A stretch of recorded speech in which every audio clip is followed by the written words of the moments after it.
फिर से स्वागत करता हूं आपका बिहार बोर्ड के नंबर 1 चैनल में। जी हाँ दोस्तों, यानी आज हम लोग कवर करेंगे क्लास 12 हिंदी 100 मार्क्स के मोस्ट इंपॉर्टेंट सब्जेक्टिव क्वेश्चन जो आपके एग्जाम के लिए काफी हेल्पफुल होंगे। इसमें सारे एनसीईआरटी क्वेश्चन को हम लोग कवर करेंगे जो आपके एग्जाम में लगभग इससे ही क्वेश्चन देखने को मिलेंगे। तो आप वीडियो में लास्ट तक बने रहें।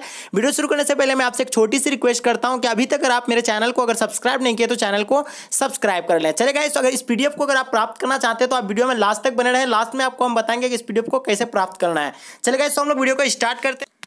तो ध्यान से देखिएगा इस क्वेश्चन को। आप क्या कह रहा है इस क्वेश्चन में कि अर्धनारी ईश्वर की कल्पना क्यों की गई है। तो अर्धनारी ईश्वर एक आपका चैप्टर है जो आपके सिलेबस में शामिल है। ठीक है, तो ध्यान से इसका उत्तर क्या है कि अर्धनारीश्वर शंकर और पार्वती की काल्पनिक रूप है। अर्धनारीश्वर के द्वारा स्त्री और पुरुषों के गुण को एक कर यह बताया गया है कि नर और नारी पूर्ण रूप से समान है। तो ये जो आपका अर्धनारीश्वर के द्वारा ही इससे पता, उसके गुणों को पता करके ये पता लगाया गया है कि स्त्री और यानी लड़का और लड़की का यानी पूर्ण क्या है रूप से यानी समान है। ठीक है, एवं उनमें से एक के गुण दूसरे को दोष नहीं हो सकते, अर्थात नरों में नारियों के गुण आए तो इससे उनकी मर्यादा ही नहीं बल्कि उनकी पूर्णति में वृद्धि हो जाती है। ठीक है, चलिए आगे फिर क्या कह रहा है कि आज इसकी ज़रूरत है इसलिए कि पुरुष समाज वर्चस्व और उसने यह समझ रखा है कि पुरुष में स्त्री योचित गुण आ जाने पर स्त्रीहीन हो जाता है। उसी प्रकार स्त्री समझती है कि पुरुष के गुण सीखने से उसके नारी तत्व में बट्टा लगता है। इस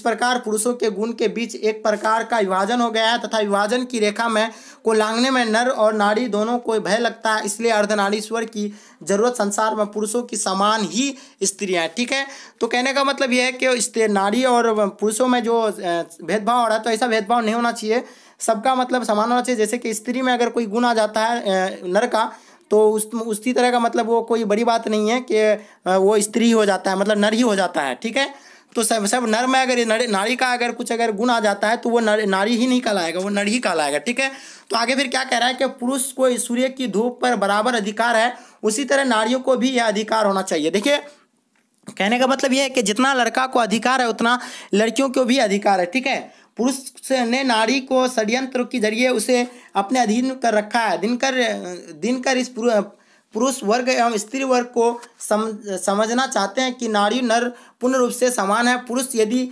नारियों के कुछ गुण अपना लेते हैं तो अनावश्यक विनाश से बच सकता है और नारी पुरुषों के गुण अपना ले तो भय से मुक्त हो सकती है, यानी डर से। ठीक है, तो मतलब एक दूसरे के गुण अंदर होना चाहिए। ठीक है, लड़का का गुण लड़की के अंदर होना चाहिए, लड़की का गुण लड़का के अंदर होना चाहिए। ठीक है, तो ये चीज़ें आगे फिर हम लोग क्या कह रहा है कि इसमें दूसरा क्वेश्चन ध्यान से देखिएगा। इसमें क्या कह रहा है कि प्रवर्ती मार्ग और निर्वर्ती मार्ग क्या है, यानी प्रवर्ती मार्ग और निर्वर्ती मार्ग क्या है। तो इसको ध्यान से आगे देखिएगा। इसमें क्या कह रहा है आंसर में कि प्रवर्ती मार्ग और प्रवृत्ति मार्ग को गृहस्थ जीवन की स्वीकृति का मार्ग है।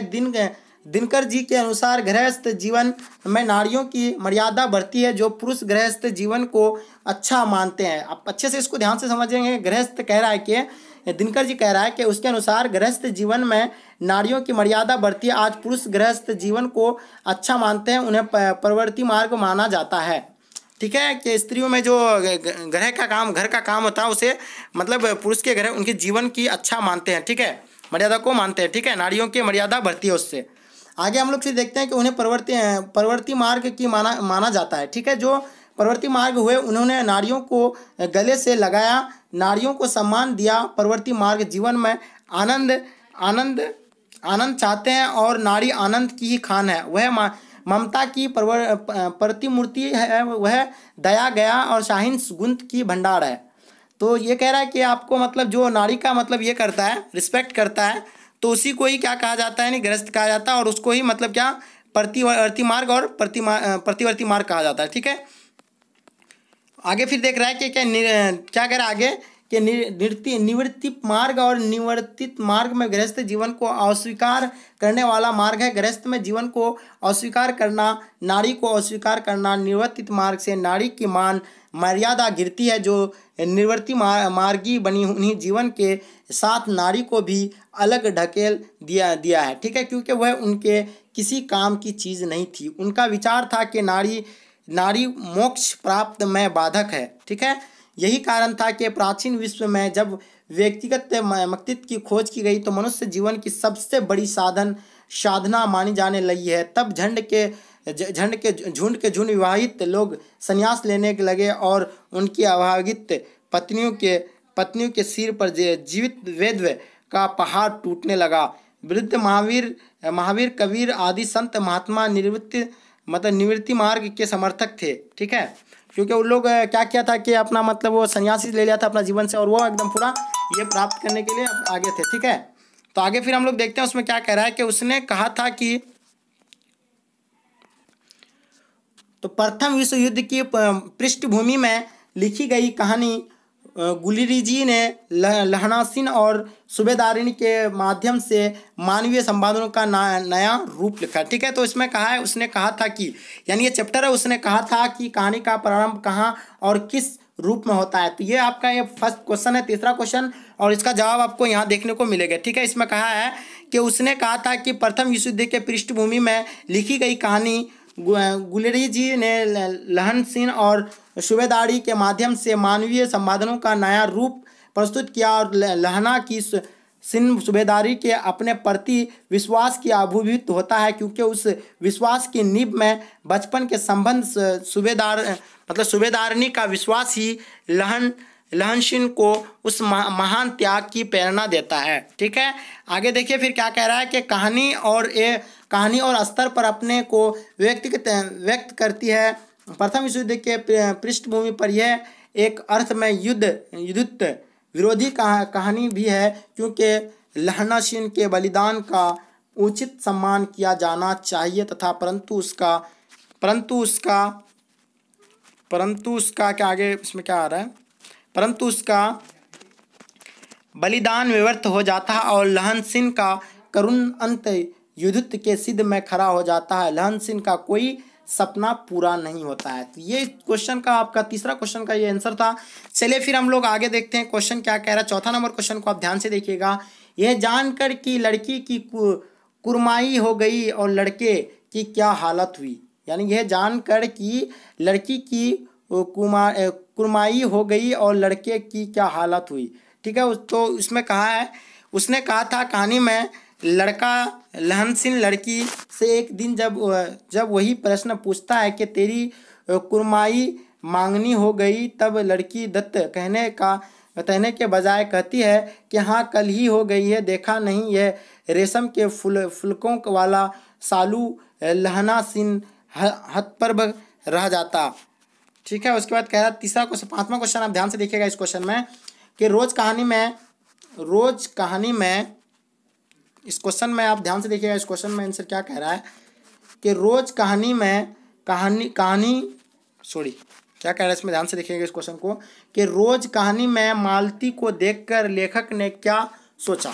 ठीक है, तो आगे हम लोग फिर देखते हैं इसमें उत्तर में क्या कह रहा है। आंसर में आपका जवाब इसमें क्या है कि रोज कहानी में मालती को देखकर लेखक चिंता में पड़ गया है, क्योंकि मतलब जवानी के दिनों में मालती और विवाहित मालती में काफ़ी अंतर आ गया था, क्योंकि विवाहित मालती का शरीर गृहस्थ जीवन के बोझ तले दब गया है और यह तो मालती नहीं केवल उसकी छाया है। लेखक को ऐसा आभास हुआ। ठीक है, कि लेखक का कहने का मतलब हुआ कि जब शादी नहीं हुआ था तो उसका हालात कैसा था, लेकिन जब उसका शादी विवाहित हो गया तो वो अब उसका गृहस्थ जीवन यानी बोझ बन के रह गया। वो उसके घर के कामों से और इससे वो नीचे पड़े हुए और उससे वो अपसेंट रहते हैं। तो ठीक है, आगे फिर हम लोग इसका क्वेश्चन छठा नंबर क्वेश्चन को ध्यान से देखिएगा क्या कह रहा है इसमें।